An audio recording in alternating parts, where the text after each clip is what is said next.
la Zona Cero. Su emisión estaba prevista para el 1 de abril de 1977. En cambio, se retransmitió, gracias a la productora, la prestigiosa productora Anglia Television, en el Reino Unido, en junio de ese mismo año. El nombre del documental, porque estamos hablando de un documental, lleva un título sugerente, Alternativa 3. Y en él, una suerte de científicos de élite referían a los sorprendidos terrestres que existían bases en la Luna y en Marte, sobre todo en el planeta rojo, que albergaban científicos, mentes privilegiadas que iban siendo sacadas poco a poco del planeta Tierra rumbo a Marte. Y todo esto se producía desde el año 1962. Una historia increíble, ¿verdad? Pues en efecto, lo era. Increíble. Alternativa 3. Uno de los mayores... yo creo uno de los mayores casos sociológicos de la historia del misterio. Mucha gente creyó en ella, nuestro querido Fernando Jiménez del Oso incluido, porque este documental fue retransmitido por la televisión pública española en 1983 y la verdad es que causó conmoción, porque eso de imaginar que una base en el planeta rojo, en Marte, contenía científicos, los mejores científicos de la Tierra, para preservarles de algún riesgo, de algún peligro, de alguna hecatombe nuclear, pues bueno, no deja de ser sugerente, ¿verdad? Alternativa 3. 30 años se cumplen de esta mítica emisión. Ya adelanto que todo es un montaje, una broma de la productora de Anglia Television, que quería pues pasar un buen rato en compañía de los telespectadores británicos el 1 de abril, que es el Día de los Inocentes, aunque como ya hemos dicho anteriormente, pues no se pudo retransmitir ese día, y sí el 20 de junio de 1977. ¿Qué tal, mi querido Carlos Canales? Buenas noches. Hola, buenas noches. ¿Tú qué hacías en 1983? Esto es como los del 23F. Verlo. Lo vi. Vi el programa de Jiménez del Oso. Y la verdad es que me quedé francamente sorprendido, porque era muy poco frecuente en aquella época, por no decir que era casi absolutamente original, éramos jóvenes, el hacer recreaciones de telerrealidad, de lo que ahora llamaríamos una falsa telerrealidad. O sea, generamos un documental que en realidad todo el contenido del documental es falso. En cierto modo, aunque no tenga nada que ver el tema, es algo parecido a la película Borat, ¿no? Es decir, es una broma inmensa, pero planteado como si fuera una realidad. Yo recuerdo que cuando lo vi me quedé muy asombrado por una cosa que me llama la atención, y es el supuesto año en el que se desarrollaba el primer vuelo, o el vuelo del que sacan las imágenes, que es 1962, yo no había nacido, y me pareció un disparate de tal naturaleza, porque es el año de la crisis de los misiles de Cuba. Sí. Entonces, bueno, estaban los rusos americanos como países juntos de paseo. Sí, pero Jesús Callejo, ¿qué tal? Buenas noches. Hola, ¿qué tal? Tú sí habías nacido. Yo había nacido, pero poco antes, no te creas, poquito antes. Poquito antes. Claro, tú eras ya un jovenzuelo, en 1983, y supongo que ya muy interesado por los temas del misterio, ¿no? Sí, muy interesado, pero este programa en concreto de La Puerta del Misterio de Fernando Jiménez del Oso no lo pude ver. Yo me enteré después de la repercusión que hubo, y dije, oye, ¿te has enterado de que hay una conspiración genial, ¿no?, de unos rusos americanos que se han puesto de acuerdo pues para llevar a científicos preeminentes hacia esa base, además que van desapareciendo? Claro, tenía todos los ingredientes para una conspiración de estas, que con un jovenzuelo como yo en aquella época digo, bueno, esta no me la pierdo. Sí. Y más cuando después me enteré que había un libro que se había publicado en España de Alternativa 3, donde contaba mucho más casos, así que rápidamente compré el libro, desentrañé un poco toda la trama, y yo, como la mayoría de la gente en aquella época, me lo creía rajatablas, porque, hombre, se lo creía también. Es curioso, yo no me lo creí, lo de Alternativa me pareció un disparate tan grande. Yo... Es que no tenía no había podido cogerlo. Claro. Sí, era muy interesante para mí, me gustó muchísimo el documental, la parte de los científicos que ven desapareciendo, eso está muy bien, o sea, eso es muy creíble. Para mí que lo destroza, en mi caso, que además me encantó, pues estaba genialmente hecho, lo destroza el paseo por Marte. La nave cuando va aterrizando se ve toda la superficie marciana. Ahí es donde dices, bueno, esto es una cosa, esto no puede ser que en el 62 tenga así. Bueno, digamos que todos éramos muy jóvenes. Yo también tuve la oportunidad de contemplarlo en su día, en el programa de Jiménez del Oso. Me quedé boquiabierto como la mayoría, pero este programa supuso que Jiménez del Oso ya no volviera a hacer más... Sí. Aunque él dijo siempre que no había sido ese el motivo real. Sí, él negó la relación causa-efecto. Dijo que no tenía nada que ver con Alternativa 3, sino que fue por otras circunstancias, porque ya se le terminaba el contrato. O sea, es verdad que nunca quiso vincular su salida de Televisión Española, y en concreto de la terminación del programa de La Puerta del Misterio con Alternativa 3. Pero fue lo último que hizo. Es verdad, fue lo último, y además fue un vídeo, más bien un docudrama, porque realmente estamos hablando de un docudrama pues muy polémico, porque ya en su momento levantó voces de protesta, porque ya, si es verdad que en España empezaba a ser conocido la Alternativa 3, fuera de España, sobre todo en Inglaterra y en Francia, ya llovía sobre mojado y ya había mucha gente, muchas voces autorizadas que habían comentado que cuidadito con esta Alternativa 3, que era todo un fraude, y más que un fraude, casi un experimento sociológico al estilo de aquella emisión que hizo Orson Welles en el año 1938, que esa realmente es la finalidad que se intentaba o se provocó con Alternativa 3. Lo consiguieron, lo que pasa es que se les escapó de la mano. Pero la verdad es que cuando se emite aquí en España ya habían transcurrido 6 años. Claro. 6 años. Pero eso demuestra lo que era el mundo sin Internet. Sí. El mundo sin comunicaciones, fíjate, en Francia, en Inglaterra. De hecho, cuando se emite el 20 de junio del 77, la emisión es simultánea prácticamente para todos los países que tienen relaciones televisivas directas con el Reino Unido, en Australia, Nueva Zelanda, Canadá, pero además en todos los países nórdicos. Se emitió en Islandia, Noruega, Suecia, Finlandia y curiosamente también en Grecia y Yugoslavia. Y se hace al mismo momento. Se hace una especie como de presentación de algo sorprendente y absolutamente alucinante. Y sin embargo, la falta de comunicación directa que existía en la sociedad de aquel tiempo, fíjate, que se hace nada, hace que alguien pueda en España emitirlo, iba a decir impunemente, en el 83, sin que prácticamente nadie hubiera al día siguiente aplastado con multitud de pruebas a cualquiera que hubiera intentado sostener que Alternativa 3 era algo real. Pero, ojo, digamos, en descargo de Anglia Television... No, nunca engañaron a nadie. Que jamás engañó a nadie, porque en los títulos de crédito figuraban los actores que habían intervenido en el documental y se avisó. Además, son unos títulos de crédito como los de los caballeros de la tabla cuadrada, que acaban duran media hora. Claro, sale todo, absolutamente todo. Incluso algunos de los elementos más interesantes que no están en los títulos de crédito, pero sí se hacen una mini mención de dónde lo han podido sacar. Por ejemplo, una parte una parte de las imágenes de astronautas sí son reales, pero sabéis que no son, obviamente, Alternativa 3, son del encuentro Soyuz, entre el Soyuz y la Skylab de 1973, no, el acoplamiento Apolo-Soyuz del año 73. Entonces, bueno, pues los 75. Los 75, las imágenes son reales, o sea, son astronautas americanos y rusos de verdad. Lo que pasa es que los han sacado de contexto y lo mezclan en un entorno donde, bueno, entonces, claro, es decir, muchos especialistas eso sí lo vieron. Hay gente que lo conocía, un montón de personas que dijeron, coño, pero esto... Aún así, buena parte de la gente que vio ese documental, pues creyó en el contenido, porque también, como comentaba Carlos en el previo, pues también la gente necesita creer, ¿no? O quiere creer. O sea, quieren creer, claro, ¿verdad? Pero, esto sí que se quiere creer. Pero por otra parte, porque era muy creíble, no todo, pero muy creíble porque partía de una base que todavía muy sugestivo, ¿verdad? Claro. O sea, ¿en qué se basa un poco todo lo de Alternativa 3? Perdón, antes de que cuentes una cosilla, que es muy importante para lo que ha ocurrido después. La razón del éxito absoluto de Alternativa 3 en Internet después, a pesar de las demostraciones evidentes de que es falso, es que hacía dos cosas muy bien.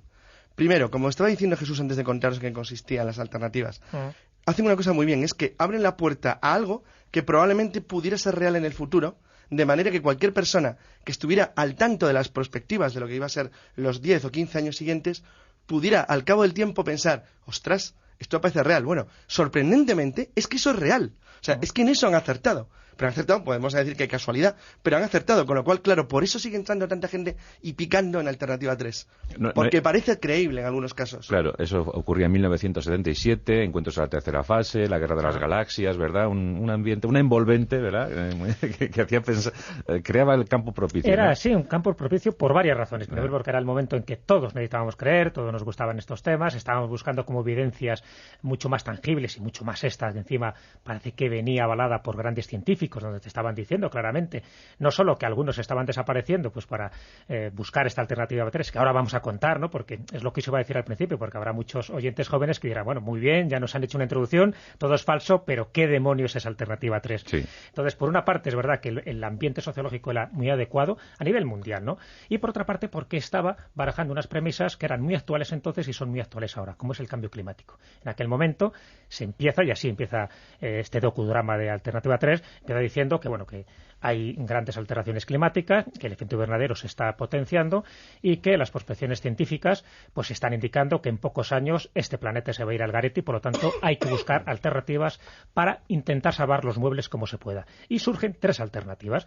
Una primera alternativa pues es, bueno, la más descabellada, por decirlo así, sería abrir un agujero en la estratosfera con una bomba atómica, pues para que, en fin, parte de la radiación se fuera, ¿no? Y este efecto invernadero pues se disipara. Por otro, claro, el problema es que te estás cargando la capa de ozono y muchas más cosas, por lo tanto se desechó la primera alternativa. La segunda alternativa tenía como objetivo crear un nuevo medio ambiente en ciudades subterráneas donde se creara pues esta especie de civilización intraterrena, donde estuvieran también los científicos y donde se generara como una nueva raza. Pero claro, todas las cuestiones técnicas también de horadar el planeta para meter a la mayoría de la población también fue desechada. Así que surge la alternativa 3. La tercera posibilidad, que es, bueno, pues terraformar Marte con una especie de la élite de nuestros mejores científicos y mejores gobernantes, porque también los políticos estaban metidos. Siempre se salvan los mismos, ¿eh? Siempre se salvan los mismos, es decir, es como que los demás que se mueran de asco y unos pocos elegidos son los que se salvan tomando como plataforma inicial una base secreta en la Luna, que ya por entonces ya te están diciendo en este docudrama que ya había una base norteamericana y soviética en la Luna, y luego ir a Marte, donde ya se había mandado también una sonda en conformidad con estos 2 gobiernos en el año 1962 y que ya estaba todo preparado, era un top secret para que nadie lo supiera, porque claro, si esto se empezaba a divulgar, pues fíjate lo que se podría armar, ¿no? La revolución social que se podría crear. Así que empiezan a contar cómo determinados científicos van desapareciendo, entre ellos un tal William Valentine, bueno, desaparecen o van muriendo, es decir, aquellos que quieren revelar el secreto van muriendo de una forma extraña. El caso de Valentine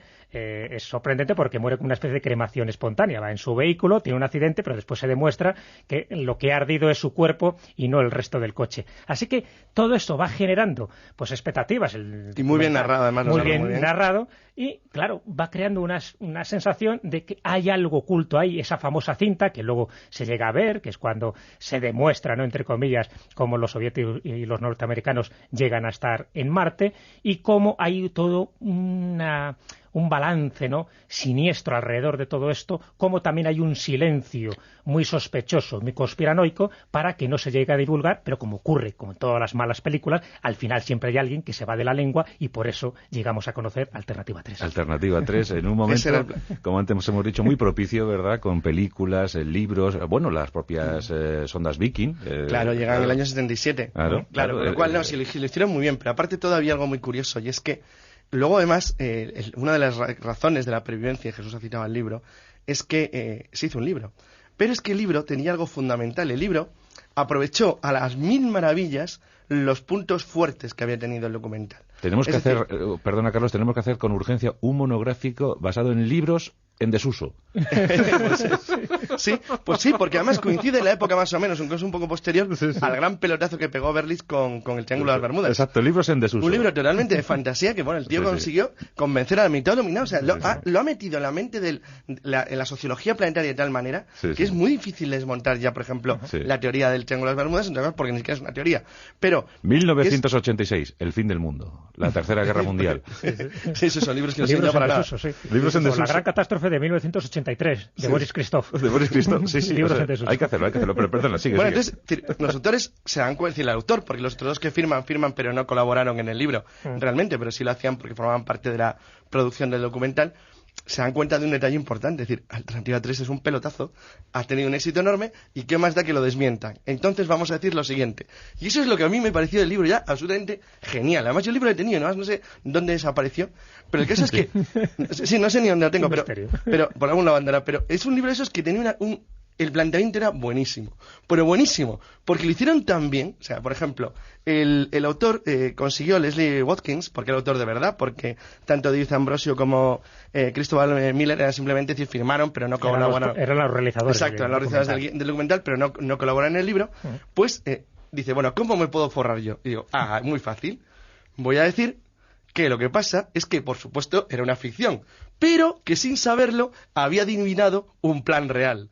y por eso me persiguen, por eso quieren quitar el libro de las librerías, por eso estoy amenazado, me he tenido que ir a vivir a Australia. En realidad si voy a vivir a Australia pues estar en la playa, supongo, pero para forrarse con la pasta que ganaba.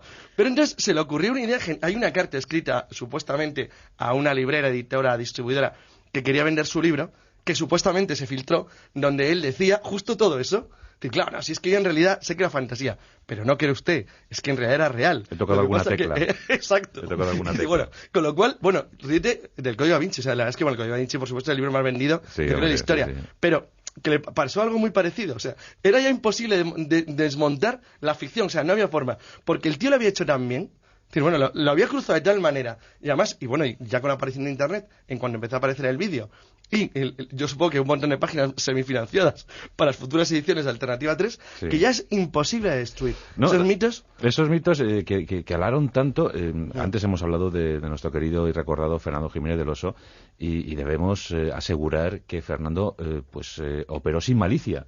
O sea, es que él estaba convencido que eso se podía haber producido, y bueno, pues aunque habían pasado 6 años, ¿qué se le va a hacer? Pero supongo que no fue el único, ¿no? En cuanto al mundillo de la investigación. No fue el único, porque de hecho el libro que se publica al año siguiente en Inglaterra, en 1978, se convierte en un éxito de ventas. Es decir, hay gente que se cree porque da más datos. Es decir, en el libro se recogen aquellas cosas que por una cuestión de duración, porque dura 1 hora más o menos el documental, pues no han podido exponer. Tuvo su propia leyenda urbana, ¿no? Tuvo su leyenda urbana, exactamente. Ahora mismo... Ahora es una leyenda urbana, hubiéramos dicho que es una leyenda urbana, porque tenía todos los ingredientes. Es decir, es algo creado en laboratorio, clásico caso, ¿no?, de decir, vamos a crear una expectación, una conspiración, donde mezclemos de todo, donde hay astronautas que quieren hablar, como el caso de Bob Grodin. Bob Grodin, casi gran peso del documental lo tiene este astronauta, donde él cuenta, ¿no?, se supone que es uno de los que estuvo en el Apolo 17,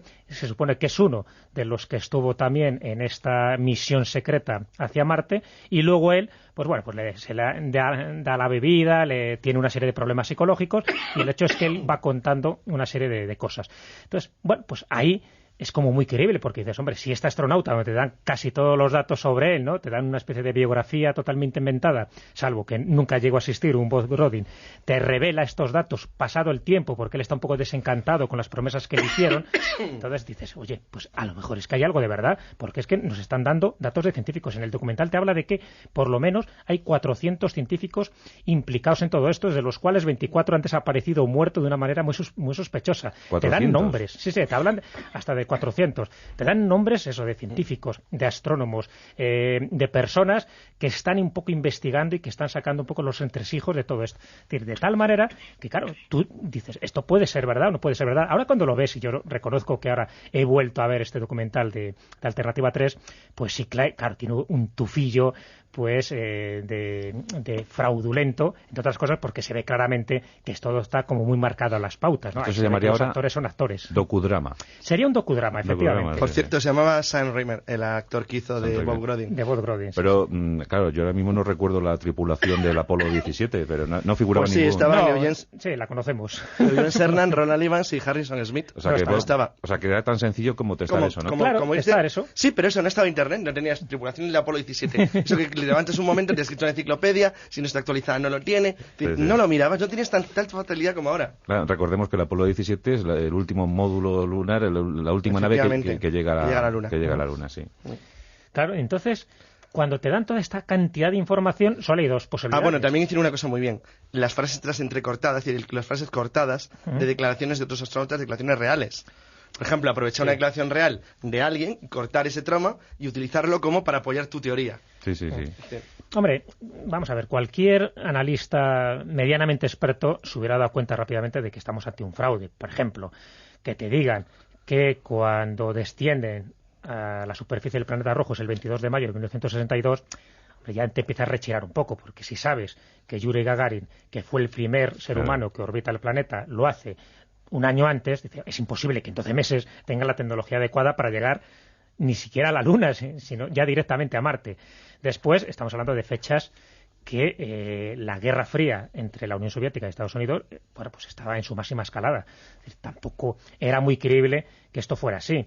Es verdad que se dan unas imágenes que teóricamente podían ser correctas esas imágenes del planeta Marte, porque el Mariner 4, por ejemplo, en 1964 ya obtuvo imágenes, pero con una diferencia, obtuvo imágenes en blanco y negro y en baja resolución. Y estas imágenes que se presentan del planeta Marte son en color. Es un planeta rojo hermosísimo, ¿no? Sí, perfecto. Y además acaba de una forma muy inquietante el documental, porque cuando llegan a martizar, se ve algo que recta por la superficie de Marte, ¿sabes? El conejo sí, aquel.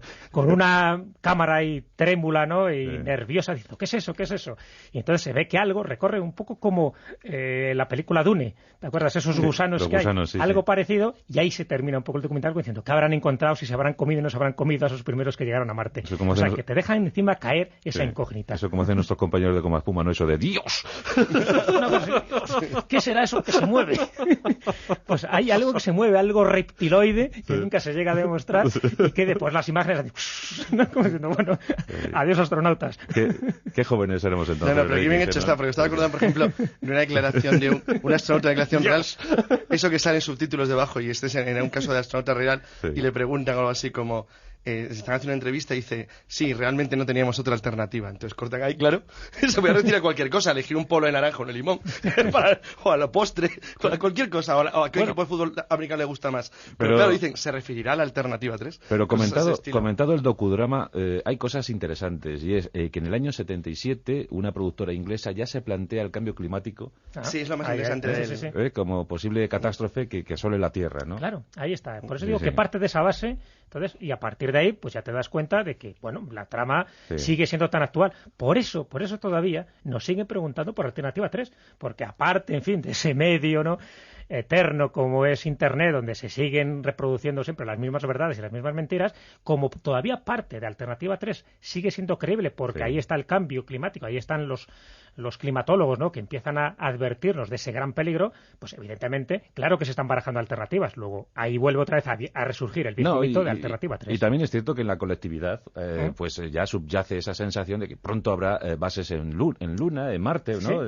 Claro, pero ahora sí puede ser más creíble, pero es que, desde luego, en el año 77 muy pocos podían pensar esto, ¿no? Ya digo que aquellos que estuvieran medianamente informados un poco de la tecnología y sobre todo de los viajes espaciales, ya veían que hacía aguas por todas las partes. Lo que pasa es que, y ahí está lo gracioso de este asunto, es que no intentaron engañar, porque cuando se termina, ya digo, en el documental aparecen los créditos, los nombres de los actores que interpretan a científicos, astronautas, a reporteros, y hasta quien representaba al anfitrión del programa. O sea que, es decir, que se daba todo lo para que nadie se queda a ver los títulos de crédito al final, ¿no? Pero eso, y lo sorprendente de que, claro, del cambio cultural que ha habido, de que nadie en aquel momento, o casi nadie, tiene a su alcance la tripulación del Apolo 17, cosa que ahora mismo tendríamos todos. Exacto. Entonces, a veces que es un cambio importante. No, era la época de queremos creer. No, exacto, porque el que lleva la base del programa, como bien ha dicho Jesús, que en la entrevista a Grodin, al astronauta, pues claro, decir, cualquiera hoy hubiera sabido que eso era una tomadura de pelo. Dice, bueno, o llevaba un polizón y se dieron cuenta. Es la respuesta siguiente. Bueno, pues ahí está el mítico, el legendario caso de Alternativa 3, ese docudrama, ese documental creado hace 30 años y que tanto fascinó, y aún hoy en día nos siguen preguntando en no pocas tertulias sobre si fue verdad aquello de Alternativa 3. Esperemos que después de este monográfico ya no nos lo pregunten. Bueno, pues nada, fenomenal. Toma para ti, Jesús, este fragmento de Marte, que como bien sabes, hace ya tiempo que tenemos. Sí. Esto que rojito. Ten cuidado, no lo acerques mucho al micrófono, que nos lo distorsiona. Esta radiación era peligrosa. Y toma para ti, Carlos, un billete de ida y vuelta a Marte. Qué bonito. En 2 meses. Es fantástico. Un mes para ir y otro para volver. Ave marciano por aquí. ¿Ha visto qué rápido?